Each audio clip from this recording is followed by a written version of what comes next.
my name is AK, I'm the Swashbuckler, and these are my adventures. Today I'm going to be showing you my vintage collection, and not all of it is original. Some of it's hand sewn, some of it is just thrifted remakes, some of it is 80s stuff that looks 40s. So I've got that all gathered here, covering my entire sewing table. And these is not everything, these are just my favorites because I couldn't fit everything on the table. So I guess we'll just get started.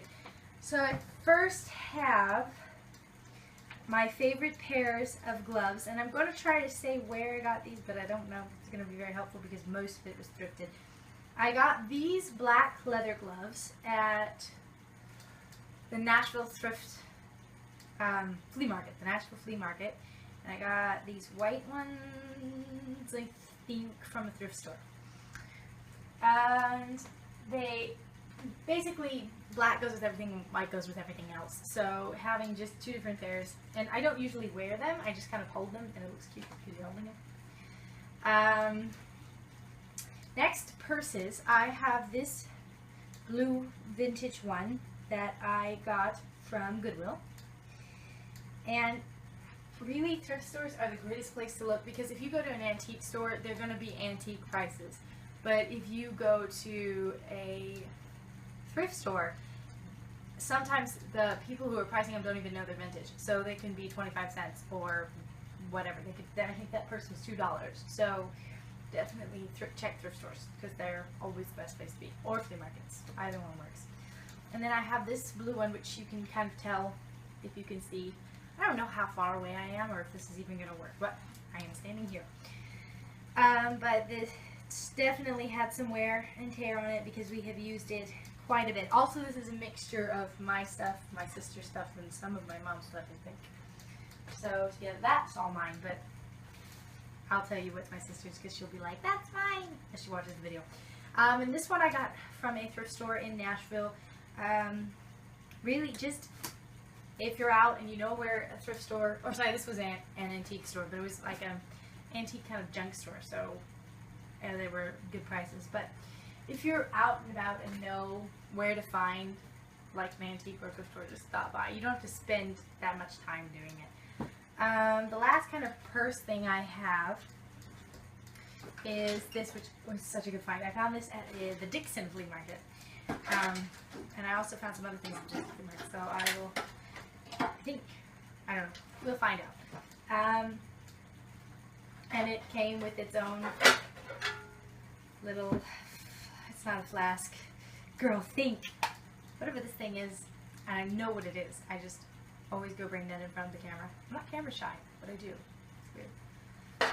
It's very handy, and I use it like a purse because I don't really carry food around with me when I'm doing World War II stuff, but it's so cute, and it hides whatever you want. It can hide a phone.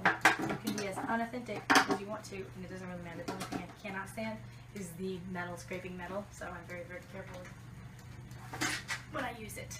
Alright, so that's my last purse sort of thing. I have this here, which came from Hershey, Pennsylvania, I think.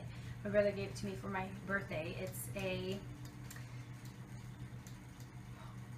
I am going to forget so many words in this. I want to say it's a mitt. It's not a mitt.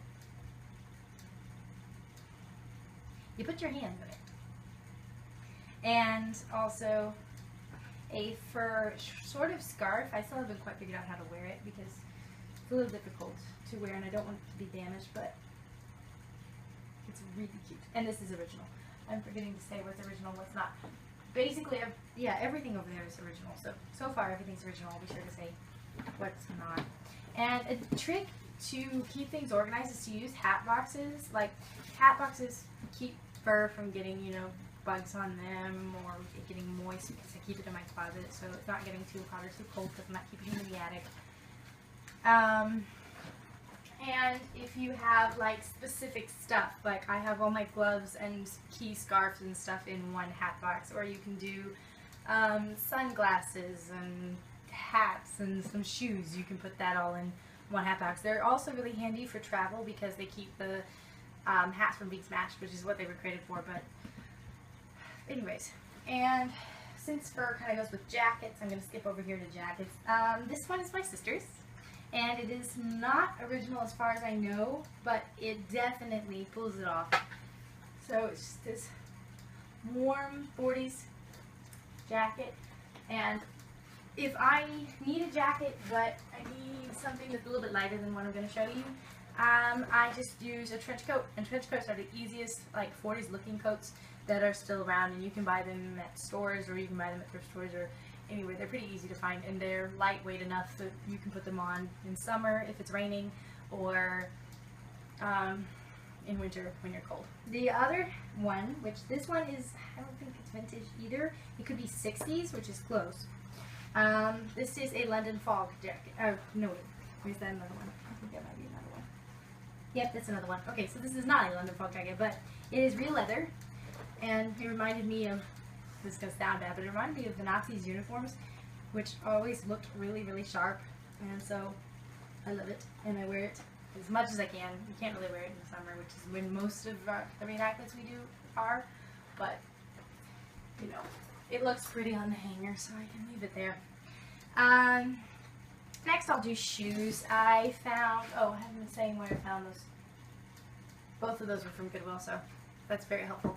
The thing I hate about thrift stores is you can't really tell somebody, oh, you can go buy it yourself at this place, because it's just a thrift store. So, but you can always find stuff at thrift stores, really, if you just look hard enough, and it's always a really good deal. So, another Goodwill find. I have a brown pair as well, but these are my favorites. So, again, I didn't put everything out here, just my very, very slim favorites. It was really hard choosing. And then I found these from a thrift store for $8, and they are adorable. And I asked a couple people, and they said 20s or 30s, and I love them so much. This, I want to say it's either from a flea market or from Goodwill. I think they're from Goodwill.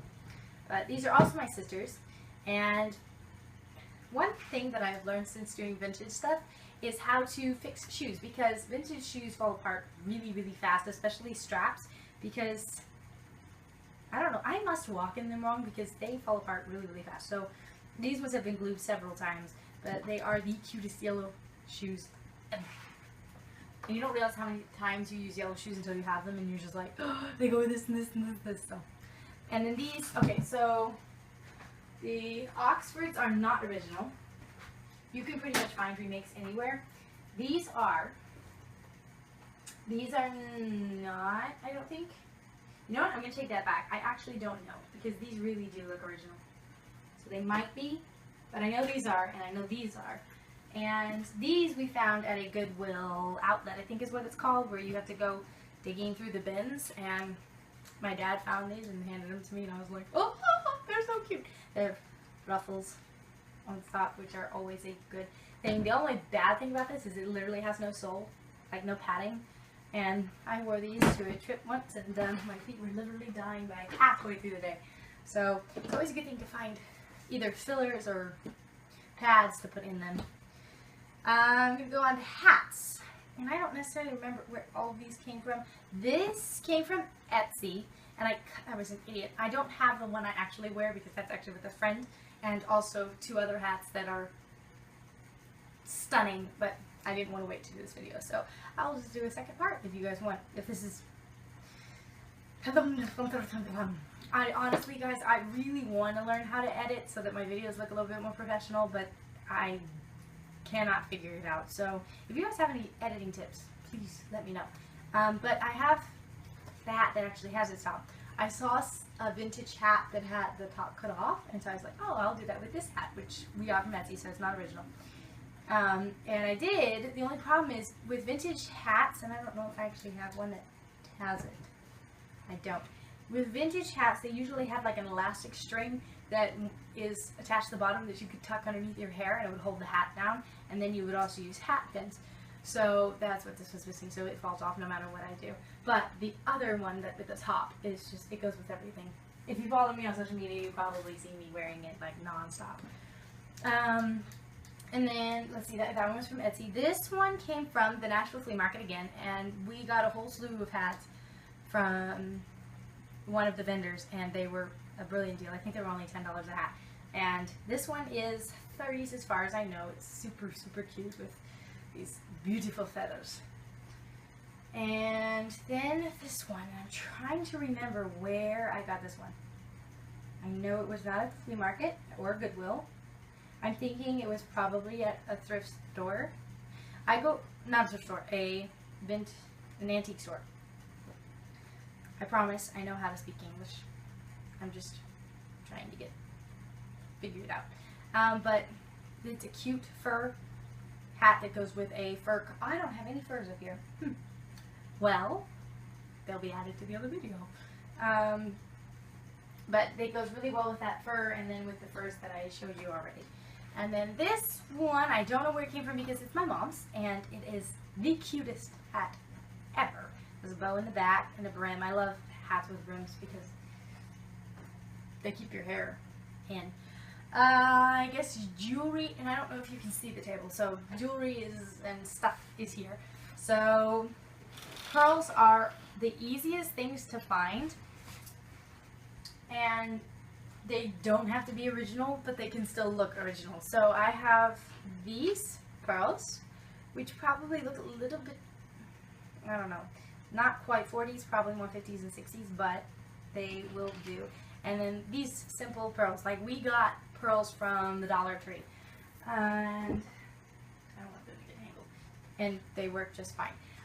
This one is original, and my parents just bought this whole jar of jewelry from an antique store for like $2 or $3, and there was some stuff in it that we used and some stuff we didn't, but that's where this came from. Oh, and these pearls came from Goodwill, and the other ones came from Dollar Tree, like I said. And then these ones, I don't remember where they came from, but they're super, super cute. And again, they're just like, they're cheap, they're not expensive, they're not original, but they work fine. And I have a few more, but again, these are just my favorites. Then I have this vintage watch that my sister got, so I don't remember where it came from. And these both came out of that same jar. So again, like, just finding deals is just, if you go there consistently, you'll find something. I don't know if I was off camera that entire time. There we go. Okay, so this, again, pearls. You can never go wrong with pearls. And then this is just a simple silver chain. And another thing I would suggest to do is really, instead of, I feel like a lot of reenactors probably look at other reenactors and then dress like reenactors, but the best way to stay away from flaws or errors in authenticity is to look at original pictures. And I'm not talking about movies, because movies back then are the same way movies are now. They show a more glamorified idea of what today is. Not everybody wears makeup every day, not everybody, you know, is fit. Now, there's a lot of things that Hollywood shows that aren't true. So if you want to be as authentic as possible, I like to find original pictures of just families taking pictures of other families, or in newspapers, you know, just here and there, just normal, raw, normal people who, you know, lived their life. So that's the best way to keep it original and authentic. I have a couple more pieces of jewelry here. I have, most of these are probably original. I know that these earrings and these earrings are, and they're Army Air Corps earrings. You literally probably cannot see this, so I'm going to come up close because this is really cute. So, can you focus, please? Focus! I don't want to touch the camera. There we go. Super, super cute. Army Air Corps. And then these are paratrooper. Okay, super cute. And I'm just going to keep it focused there because I have a lot of other small stuff. The next thing are just simple earrings that are clip-ons. These are not original, but they work. You can really, again, if you just keep looking at like old pictures, you will find stuff and be able to figure out what works, and you can find stuff in the store and be like, oh, well, that's not vintage, but it definitely works. This, I feel like it is vintage just because people don't make brooches like this anymore. but I'm not going to say that because I am not positive. And I don't want to lead you guys astray or anything. Another one, this one is probably not vintage, but it looks so good. And this is the brooch that I've gotten the most compliments on.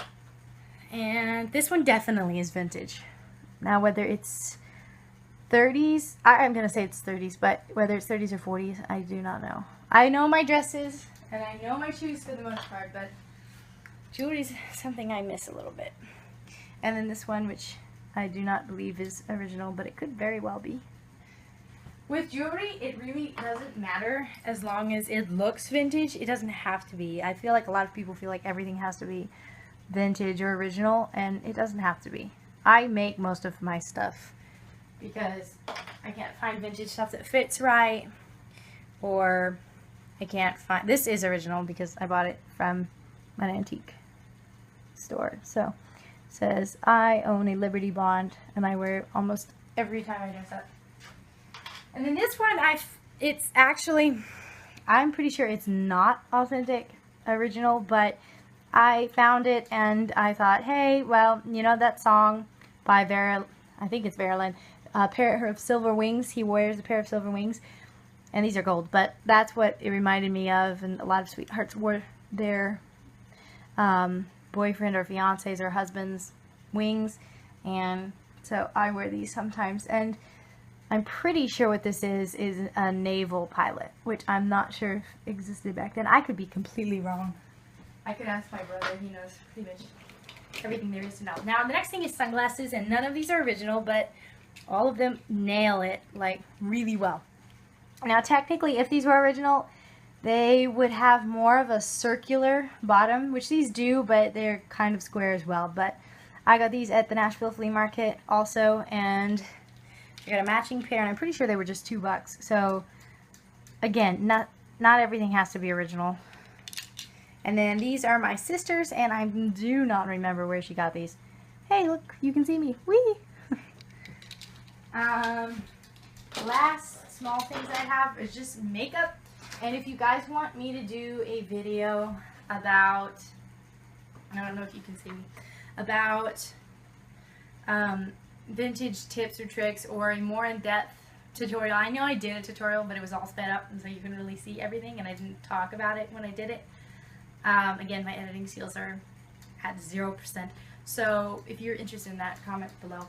So I have my favorite lipstick here, which I have to read it because I do not know what it is. So it is Remy. Everything is worn off. R-I-M-E-E.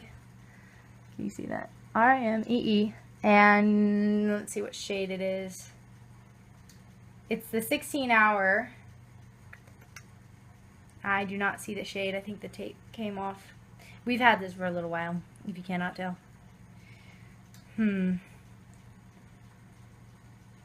Yep, do not see a shade. It's probably their darkest. I like dark better than bright red. I don't know. I think that bright red just looks like cartoony.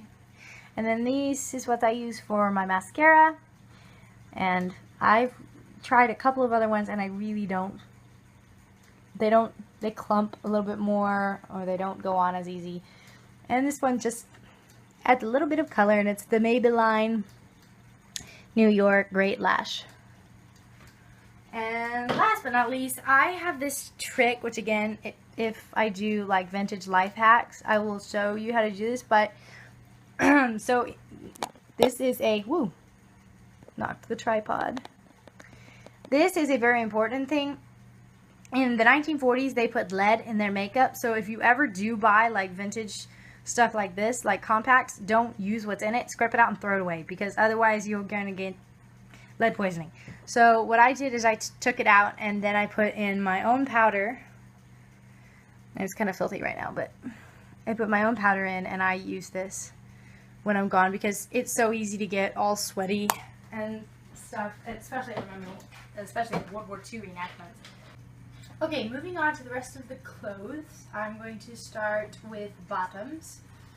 And, I mean, who doesn't like a pair of vintage pants? Alright, so I have these to start off with, which are not vintage, but definitely pull it off. And some stuff what you can do is you can get it and it's slightly vintage, but it could be 80s, so you need to change a few things, and that's what I do. With these ones, all I did is I cinched the waist in so that they'd sit higher, because these were low riders and vintage pants were a little bit more high-waisted. And then, and I got those from the Dixon Flea Market. And then I have these cute overalls. I didn't say where any of the jewelry or anything was. It's random stuff. The Army Air Corps earring and the paratrooper earrings were both given to me by my brother. The brooches came from random thrift stores. Both of these came from the Nashville Flea Market. And then everything else is there. So it's just those. Anyways, these are a pair of cute overalls that my sister made for me, or made for herself, and they didn't fit, so they got given to a friend, and she didn't like them, so they gave them back to me, and they fit perfectly, and I literally would not take them off until the hem started coming out, so now I have to fix them. And then my favorite skirt is the cutest thing. It has so many pleats, and it's got this, it's like a itchy fabric, but it has a nice lining, so that's nice. It's really comfortable to wear, and it's like the perfect size and fits me just right. And I don't know why, but it reminds me of like riding a horse. And my favorite shirt is this one, which I asked a friend and she said it was 70s, but it's still adorable, and it definitely goes for 40s. And then I just tie the strings into a bow. It's adorable.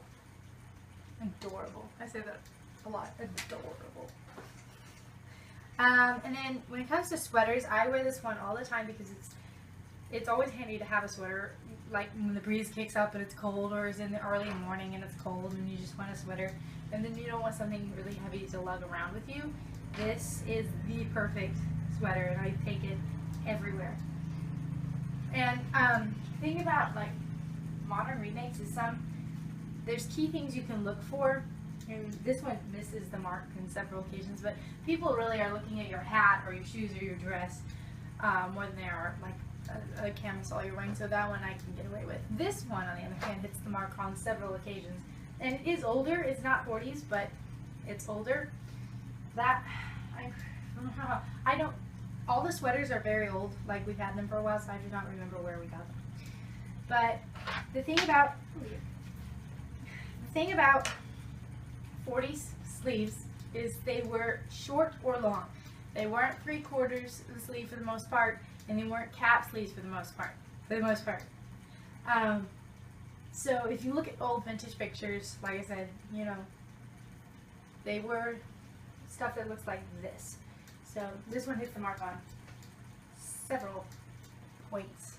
I think it's the first. This one's another one that hits the mark several points as well. Whenever I wear it, it's 40s. Alright, this one I made, and I made it using a vintage pattern, like a vintage original pattern, so it's very good to know that it's vintage, and the fabric is vintage, and just really nice. It needs help. It's definitely not my best work as a seamstress, but I love wearing it because it is perfection. And then a matching skirt, which I put a metal zipper in, and it makes it look even more. Again, I must have an obsession with pleated skirts because that's another pleated skirt. This needs iron. And also another hem that's coming out, so let me fix that one too. This we got from Goodwill, and it is modern, but it's a 30s remake, and it is perfect. Like, the only thing that's not 30s about it is the texture of fabric. Like, the print is fine, like everything about it is perfect for 30s. It's just the fabric, you can feel it's like, that's modern. And then this was the first vintage dress that I ever made by myself, and I made it based off of a pattern that was based off of a vintage pattern. So another one, I like doing that if I'm sewing, either sewing based off of a vintage picture or a vintage pattern, because then it's like, this is vintage. And I'm not making something that's too modern or something like that. So I was in an evening gown, and I just remembered I just got a hat one of those incredible hats that I don't have with me. That's green. You don't usually wear hats with evening gowns, though. I could shorten it, though. Stay tuned, because I am in love with that idea. Because I don't really use it as an evening gown because it's like that weird ankle length, which is 40s, but it's, I don't like it. This one my sister made, and I don't know why, but all her vintage stuff turns out like incredibly cute and perfect, and she has like all this perfectly vintage fabric. Like, I don't know what it is about it, but once you start like feeling vintage clothes, you'll start becoming accustomed to the fabric, and you'll know what's vintage and what's not. And like, this fabric is so vintage, and it's super cute. And like, I get the most compliments when I'm wearing her stuff. Like, I wear my stuff, everybody's like, oh, it's kind of nice. I wear her stuff, she's like, oh, you look so cute.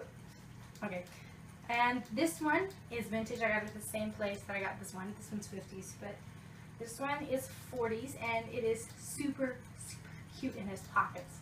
Like, what girl doesn't love something with pockets? Like, it gives you someplace to put things. It gives you something to do with your hands, like me right now, that doesn't have pockets, and so I don't know what to do with my hands. So I think that's why girls talk with their hands, because, you know, guys have pockets to put their hands in. Girls don't normally, so they don't really know what to do with their hands, and that's why they talk with their hands.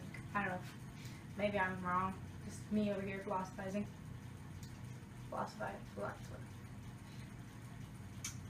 Well, me over here trying to speak English. Okay, this was the last item, and I'm going to try to speed through the very last promotion ending of everything. One thing is, I went through all my vintage stuff to do this video, and I am getting rid of some of it. None of it is original that I'm getting rid of, but it's hand sewn or remakes or just anything, and I'm constantly finding other stuff that I'm putting on. If you guys are interested in that, I will link it. It's link it below. It'll be a Facebook album, and if you're interested in it, you could just comment below the picture in the album, and then I will send it to you, and you can PayPal me the money. And let's see. Oh, for updates on projects or just my life, like I got this and that last dress from D-Day Conneaut, and I just got back. So if you guys are interested in my travels or trips, check out my social media, Twitter, Instagram, and Facebook at AK Swashbuckler. Memory Wars 2 is happening September 23rd and 24th, so if you're in Tennessee or if you're not in Tennessee, please come out. It's a really great event, and I will be there, so maybe we can meet if we haven't already. Think. I'm pretty sure that's it. Oh, I post every Friday, so I guess I will see you next Friday.